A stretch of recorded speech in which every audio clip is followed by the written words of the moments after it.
Excellency, रूस के राष्ट्रपति और आज की हमारी सभा के अध्यक्ष, एक्सेलेंसीज, मेरे सभी साथी मित्रों, सर्वप्रथम मैं एससीओ के कुशल नेतृत्व के लिए और कोविड-19 महामारी की चुनौतियों और बाधाओं के बावजूद इस बैठक के आयोजन के लिए राष्ट्रपति पुतिन को बधाई देना चाहूँगा।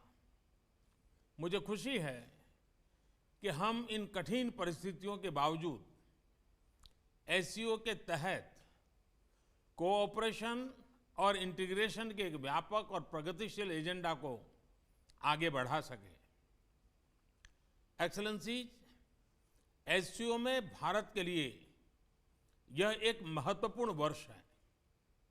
हम पहली बार एक समिट स्तर की बैठक SCO council of heads of government का आयोजन करने जा रहे हैं।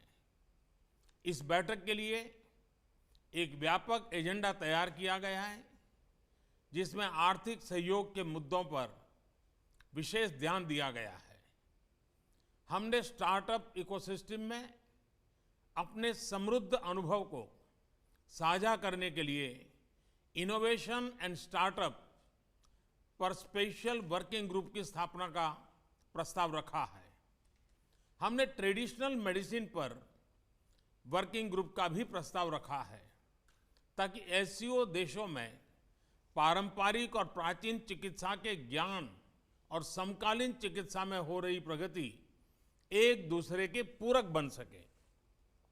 एक्सेलेंसीज, भारत का दृढ़ विश्वास है कि इकोनॉमिक मल्टीलेटरलिज्म और नेशनल कैपेसिटी बिल्डिंग के कॉम्बिनेशन से एससीओ देश महामारी से हुए आर्थिक नुकसान के संकट से उभर सकते हैं। हम महामारी के बाद के विश्व में आत्मनिर्भर भारत की दृष्टि के साथ आगे बढ़ रहे हैं। मुझे विश्वास है कि आत्मनिर्भर भारत वैश्विक अर्थव्यवस्था के लिए एक फोर्स मल्टीप्लायर साबित होगा और एससीओ क्षेत्र की आर्थिक प्रगति को गति प्रदान करेगा। एक्सेलेंसीज, एससीओ क्षेत्र से भारत का घनिष्ठ सांस्कृतिक और ऐतिहासिक संबंध रहा है। हमारे पूर्वजों ने इस साझा ऐतिहासिक और सांस्कृतिक विरासत को अपने अथक और निरंतर संपर्कों से जीवंत रखा।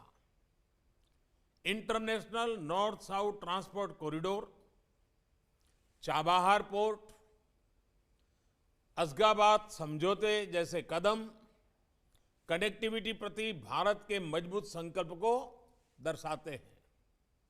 भारत का मानना है कि कनेक्टिविटी को और अधिक गहरा करने के लिए यह आवश्यक है कि एक दूसरे की संप्रभुता और टेरिटोरियल इंटीग्रिटी के सम्मान के मूल सिद्धांतों के साथ आगे बढ़ा जाए।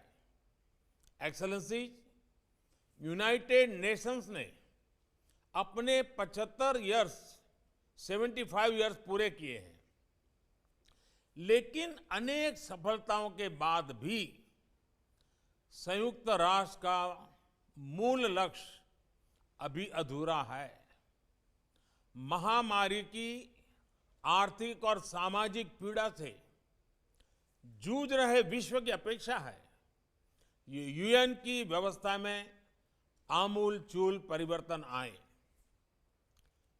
हमारे यहाँ शास्त्रों में कहा गया है, परिवर्तनमेव स्थिरमस्ति, परिवर्तन ही एकमात्र स्थिरता है। भारत 2021 से यूएन सिक्योरिटी काउंसिल में एक गैर स्थायी सदस्य के रूप में भाग लेगा। हमारा ध्यान वैश्विक शासन विधि में संभावित बदलाव लाने पर केंद्रित होगा।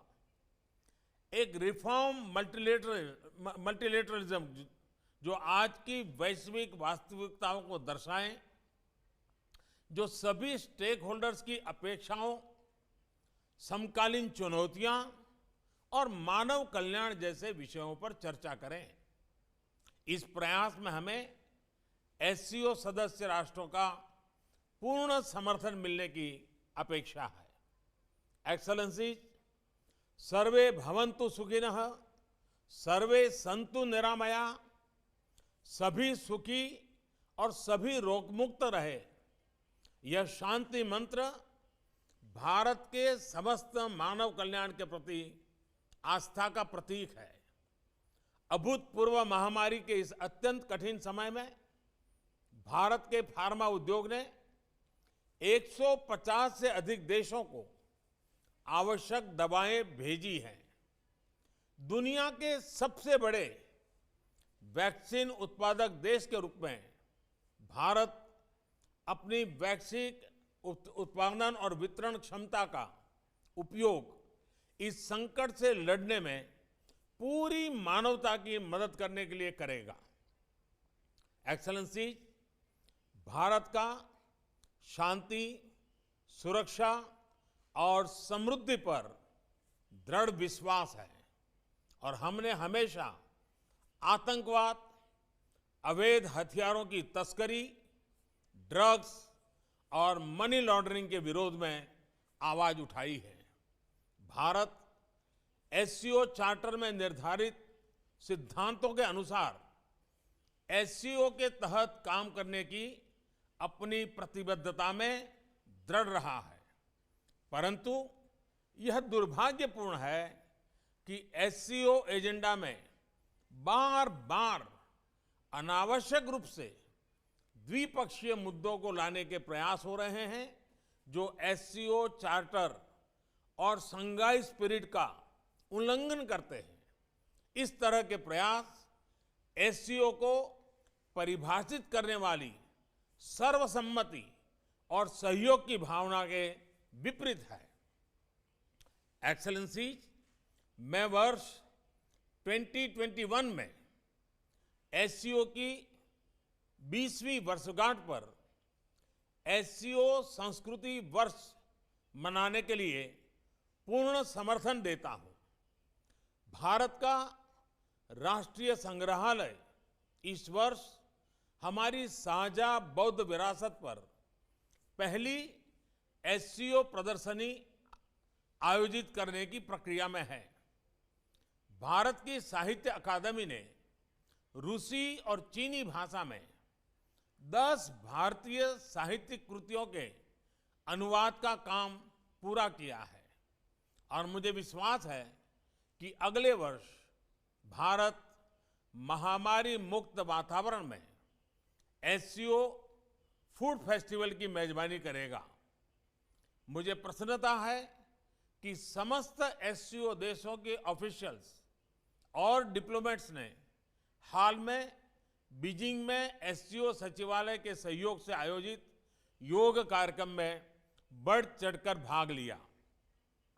एक्सेलेंसीज, मैं एक बार फिर राष्ट्रपति पुतिन को उनके कुशल और सफल नेतृत्व के लिए बधाई देता हूं और इस बैठक के लिए उन्हें धन्यवाद देता हूं। मैं राष्ट्रपति इमामोली रहमान को अगले वर्ष के लिए एससीओ की अध्यक्षता करने के लिए बधाई और शुभकामनाएं देना चाहता हूं और ताजिकिस्तान के सफल अध्यक्षता के लिए भारत के पूर्ण सहयोग का आश्वासन भी देता हूं।